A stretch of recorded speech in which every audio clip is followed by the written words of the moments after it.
안녕하세요, 블루케빈이십니다. 아직도 그냥 TV 한 대, 소파 하나만 배치된 단조로운 거실에서 살고 계신가요? 가구에도 디자이너가 제작한 명품이 있습니다. 포인트로 배치된 명품 가구는 저희 삶의 질을 높여줍니다. 이게 왜 명품이 됐는지, 어떤 스토리를 갖고 있는지 알고 우리 집에 배치한다면 더 의미가 있습니다. 오늘은 의자 중에서 대표적인 명품 가구를 소개하고 간단한 역사와 디자인 배경을 짚어보겠습니다. 스티브 잡스가 살아생전 가장 좋아했다고 알려진 이 의자는 애플 신제품 발표 회장에서 앉아 더 유명해졌습니다.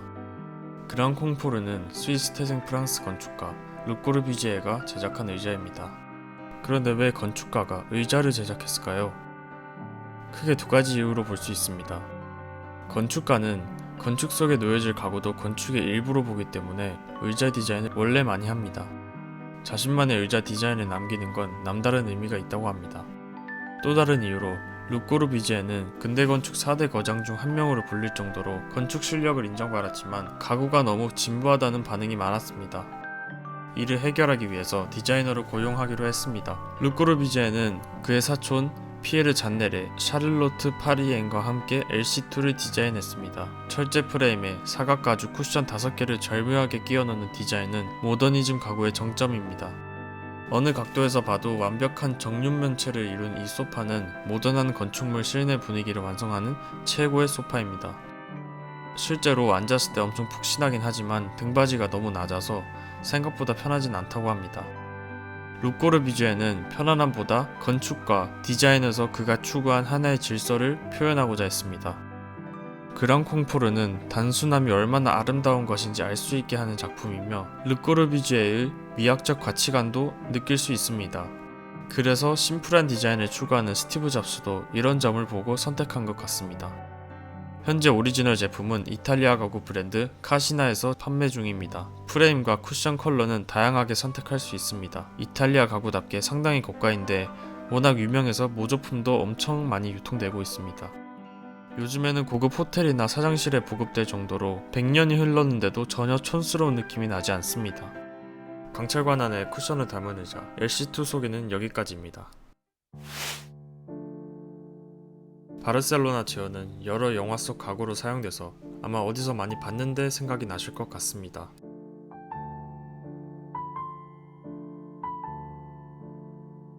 이 의자는 코르비지에와 함께 근대 건축의 아버지로 불리는 독일 건축가 미스 반 데어 로에가 만들었습니다. 미스 반 데어 로에는 1929년 바르셀로나에서 개최된 세계 박람회 독일관 설계를 의뢰받았습니다. 강철, 유리, 대리석 등 현대적인 재료로 독일관을 설계했지만 어울리는 가구가 없다고 판단하고 의자를 추가로 디자인했습니다. 당시 독일관은 스페인 국왕 휴식 공간으로 쓸 예정이었습니다. 그래서 건의와 전통이 있는 역사적 가구에서 팁을 얻고자 했습니다. 그는 고대 로마부터 르네상스 시대까지 최고 지휘제로 쓰였던 고대 이집트 귀족 의자 쿠룰레 의자에서 영감을 얻었습니다. 처음부터 판매를 목적으로 만든 건 아니지만 이날 큰 인기를 끈 후 나중엔 대량 생산까지 하게 되었습니다.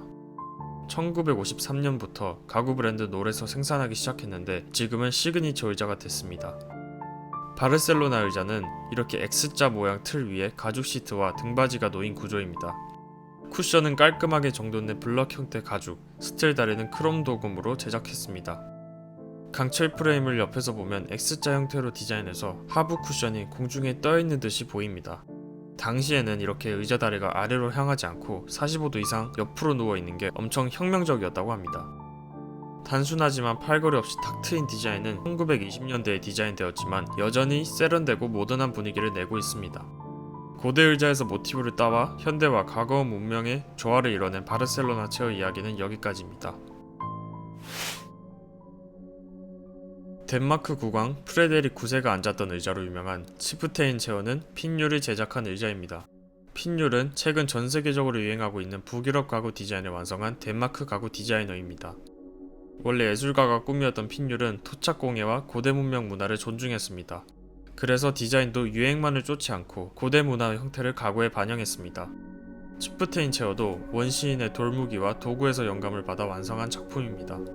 핀율은 의자의 우든 프레임과 등판을 분리시켰습니다. 프레임과 등받이는 하나라는 고정관념을 뒤집어 아직까지도 위대한 아이디어로 평가받고 있습니다.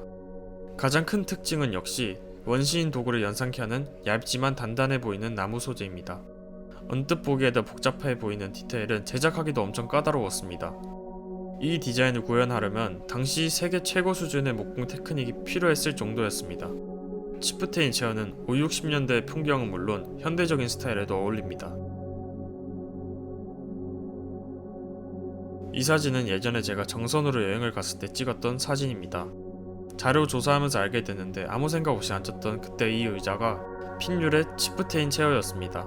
이렇게 유명한 의자란 거 알았다면 앉아서 사진을 몇 장 더 찍었어야 되는데, 여러분들도 이 영상을 보고 나서 혹시 지금 앉아있는 의자가 명품 의자는 아닌지 한번 살펴보시길 바랍니다.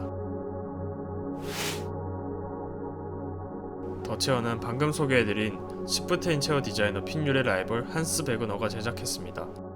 세상에 수많은 의자가 존재하는데 어떻게 이 의자만 더 체어라고 부를 수 있는 걸까요? 더 체어는 1960년 미국 대선 TV 토론쇼에서 케네디 대통령 후보가 앉아 전 세계로 유명세를 떨치기 시작했습니다. 이날 사건을 계기로 케네디 체어라는 애칭이 생겼으나 미국인들은 더 확실하고 영향력 있는 이름을 생각했습니다. 그 이름은 바로 더 체어입니다. 덕분에 베그너는 다른 작가와 다른 문화에서 영감을 찾을 필요가 없게 됐습니다. 그 자신과 그가 만든 작품, 그의 철학이 전 세계 가구 디자인 원형이 된 것입니다. 베그너는 앉는 행위란 자연스러운 행위가 아닌 인간이 만든 인위적인 행위라고 생각했습니다. 그래서 앉는 행위를 할 땐 품위를 잃지 말아야 하며 최대한 편안해야 한다고 생각했습니다. 이렇게 디자인된 더 체어는 딱딱한 나무로 만들어졌지만 완벽한 편안함을 자랑합니다. 앉았을 때 척추를 똑바로 세워주면서 팔은 편안하게 걸칠 수 있습니다. 등받이부터 팔걸이까지 하나로 이어지는 나무의 곡선도 특징입니다. 핀율이 조각같은 프레임으로 된 고가 의자로 만들어 대중에게는 많이 알려지지 않은 반면 한스 베그너는 좀 더 대중에게 접근하는 쉽고 편안한 하지만 극도로 정제된 의자를 디자인했습니다. 더 체어는 그만큼 어느 공간에 더더욱 어울리는 클래식한 디자인입니다. 의자라는 보통 명사를 고유 명사화한 더 체어에 대한 이야기는 여기까지입니다. 언뜻 보기에도 특이한 실루엣이 특징인 에그 체어는 덴마크 건축가 아르네 야콥센이 디자인한 의자입니다. 일반적인 네모 반듯한 모양이 아니고 왜 이 의자는 이렇게 특이한 달걀 모양을 갖고 있을까요? 1958년 아르네 야콥센은 덴마크 SAS 로열 호텔 건축과 내부 인테리어를 의뢰받았습니다. 호텔 측은 열려있는 공간인 로비에 고객 프라이버시를 보장하는 기능을 넣어줄 것을 요구했습니다. 그렇다고 칸막이를 세우자니 야콥센의 건축 철학과는 맞지 않았습니다. 그래서 그는 가구 제작사 프리츠 한센 기술자들과 의견을 주고받으며 어떻게 할지 고민했습니다. 고민 끝에 그는 앉은 사람의 머리뿐만 아니라 몸 전체 반 정도를 감싸는 듯한 둥근 모양의 의자를 탄생시켰습니다. 수직과 수평으로 구성된 고층 건물에서 유기적인 성과 우아한 모양을 가진 에그 체어는 공간의 다양성을 불어넣었습니다. 아직까지도 이 호텔에는 에그 체어가 놓여 있습니다. 의자라기보다 1인용 소파로 사용되는 에그 체어는 특유의 볼륨감이 특징입니다. 사람 머리가 위치하는 부분은 옆으로 큰 돌출부가 있고 양옆으로 회전이 가능하기 때문에 옆에 앉아있는 사람 얼굴도 쉽게 볼 수 있습니다. 에그 체어는 공간도 크게 차지하지 않아서 소파를 대신하기 좋습니다. 침실이나 서재같이 좁은 공간에서 휴식하는 느낌을 내고 싶을 때 사용하기 좋습니다. 실루엣을 보면 저도 정말 한 번쯤은 앉아보고 싶은 생각이 듭니다.